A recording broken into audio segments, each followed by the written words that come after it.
Hello ಮಕ್ಕಳೇ, ಪರೀಕ್ಷಾ ತಯಾರಿಗಾಗಿ ಗ್ರಾಫನ್ನು ಮಾಡ್ತಾಯಿದ್ದೀವಿ. ಒಂದು ಆಲ್ರೆಡಿ ಮಾಡೀವಿ. ಇವತ್ತು ಇನ್ನೊಂದು ಗ್ರಾಫನ್ನು ನೋಡೋಣ. ಇಲ್ಲಿ ಎರಡು ಸಮೀಕರಣಗಳು ಕೊಟ್ಟಿದ್ದಾರೆ. ಒಂದು x+2y = 6, ಇನ್ನೊಂದು x+y = 5.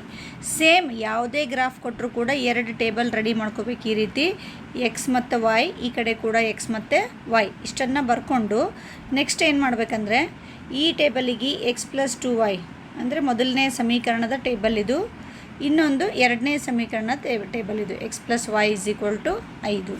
ಆಮೇಲೆ ನೆಕ್ಸ್ಟ್ ಏನು ಮಾಡಬೇಕಂದ್ರೆ ಒಂದು ಸಲ x0 ಒಂದು ಸಲ y0, ಈ ಕಡೆ ಕೂಡ ಒಂದು ಸಲ x0 ಇನ್ನೊಂದು ಸಲ y0 ಅನ್ನು ತೊಗೋಬೇಕು. x0 ತೊಗೊಂಡ್ಮೇಲೆ y ಬೆಲೆ ಏನಾಗ್ತದೆ ನೋಡಿರಿ. ಫಸ್ಟಿನ ಟೇಬಲ್ ಮಾಡೋಣ. x ಬೆಲೆ ಎಷ್ಟು ತೊಗೊಂಡಿದ್ದೀರಿ? 0.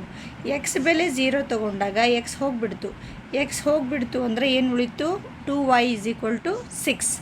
2y = 6. ನಮಗೆ y ಬೇಕು, 2y ಬೇಡ. ಸೊ ಹಾಗಾಗಿ ಇದು 2 ಏನಾಗ್ತದೆ, ಈ ಕಡೆ ತೊಗೊಂಡು ಹೋದ್ರೆ ಭಾಗಾಕಾರ ಆಗ್ತದೆ. ಸೊ 2 1 2 3 3 ಬರ್ತದೆ. ಸೊ ಪ್ರತಿ ಸಲ ನೀವು ಲೆಕ್ಕ ಮಾಡುವಂಥ ಅವಶ್ಯಕತೆ ಇಲ್ಲ. ಏನು ಮಾಡಬೇಕು ಅಂತಂದರೆ x+2y = 6 ಇದೆ. ಸೊ ಏನು ಮಾಡ್ತೀರಿ? x 0 ಆಗಿ ಹೋಗ್ತದೆ. x 0 ಆಗಿ ಹೋದ್ಮೇಲೆ ನನಗೆ 2y = 6 ಬಂತು.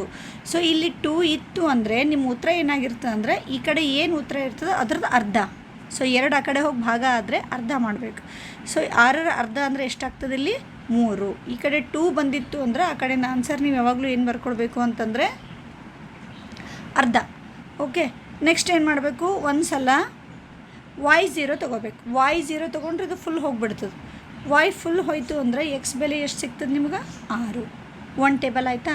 ಸೊ ಇದೇ ರೀತಿ ಎರಡನೇ ಟೇಬಲ್ ನೀವು ರೆಡಿ ಮಾಡ್ಕೋಬೇಕು. ಎರಡನೇ ಟೇಬಲ್ ಏನು ಮಾಡಬೇಕು? ರೆಡಿ ಮಾಡಬೇಕು. ಹೆಂಗೆ ಮಾಡ್ತೀವಿ?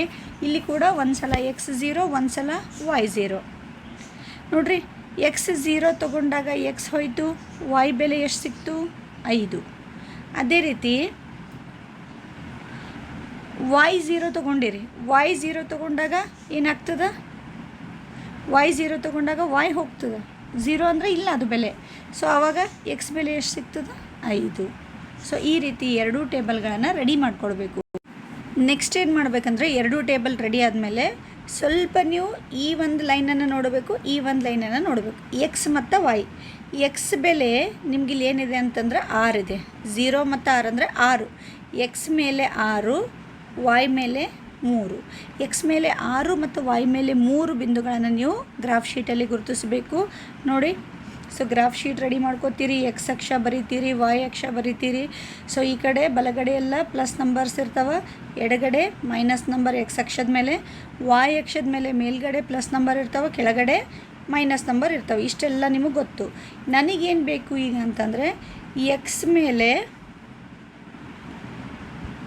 6 ಬೇಕು, y ಮೇಲೆ 3 ಬೇಕು. ಸೊ x ಮೇಲೆ 6 ಅಂದರೆ ಎಲ್ಲಿದೆ? x ಅಕ್ಷದ ಮೇಲೆ 6 ಈ ಬಿಂದು ಆಗ್ತದೆ. ಸೊ y ಅಕ್ಷದ ಮೇಲೆ 3 ಅಂದರೆ ಈ ಬಿಂದು ಆಗ್ತದೆ. ಸೊ ಈ ಎರಡು ಬಿಂದುಗಳನ್ನ ಗುರುತಿಸ್ಕೊಳ್ಬೇಕು, ಈ ಎರಡು ಬಿಂದುಗಳನ್ನು ಸೇರಿಸ್ಕೊಳ್ಬೇಕು. ಆಯಿತಾ? ಸೊ ಒಂದನೇ ಸಮೀಕರಣದ ನಕ್ಷೆ ಮುಗೀತು. ಈಗ ಎರಡನೇ ಸಮೀಕರಣದಲ್ಲಿ x ಮೇಲೆ ಕೂಡ 5, y ಮೇಲೆ ಕೂಡ 5 ಬಿಂದುಗಳನ್ನು ಗುರುತಿಸಬೇಕು. x ಮೇಲೆ 5 ಎಲ್ಲಿದೆ? ಇಲ್ಲಿದೆ. y ಮೇಲೆ 5 ಎಲ್ಲಿದೆ? ಇಲ್ಲಿದೆ. ಈ ಎರಡು ಬಿಂದುಗಳನ್ನು ಸೇರಿಸ್ಕೊಳ್ಬೇಕು. ಓಕೆ, ಈ ಎರಡು ಬಿಂದುಗಳು ಸೇರಿಸಿದಾಗ ಇನ್ನೊಂದು ಲೈನ್ ಬಂತು. ಸೊ ಮೊದಲನೇ ನಕ್ಷೆ ಮತ್ತು ಎರಡನೇ ನಕ್ಷೆ ಎರಡೂ ಏನಾಗ್ತಾ ಇದೆ? ಈ ಬಿಂದುವಿನಲ್ಲಿ ಸಂಧಿಸ್ತಾ ಇದೆ. ಸೊ ಈ ಬಿಂದುವಿನಿಂದ x ಅಕ್ಷಕ್ಕೆ ಕೆಳಗೆ ಬಂದರೆ ನಿಮಗೆ x ಬೆಲೆ ಸಿಗ್ತದೆ. x = ಎಷ್ಟಿದೆ? 4. ಅದೇ ರೀತಿ y ಅಕ್ಷದ ಕಡೆ ಬನ್ನಿ, y ಬೆಲೆ ಎಷ್ಟು ಸಿಗ್ತದೆ ನಿಮಗೆ? 1. ಇಲ್ಲಿ ಕೂಡ ಸೇಮ್ ಸ್ಕೇಲ್ ಬರಿಬೇಕು. ಹಿಂದಿನ ಒಂದು ನಕ್ಷೆಯಲ್ಲಿ ಯಾವ ರೀತಿ ಬರೆದಿದ್ರಿ ಅದಕ್ಕೂ ಕೂಡ x ಅಕ್ಷ ಮತ್ತು y ಅಕ್ಷದ ಮೇಲೆ ಸೇಮ್ ಸ್ಕೇಲ್ ಬರಿಬೇಕು. ಇಷ್ಟು ಮಾಡಿದರೆ 4 ಮಾರ್ಕ್ಸ್ ಗ್ಯಾರಂಟಿ ಸಿಗ್ತದೆ.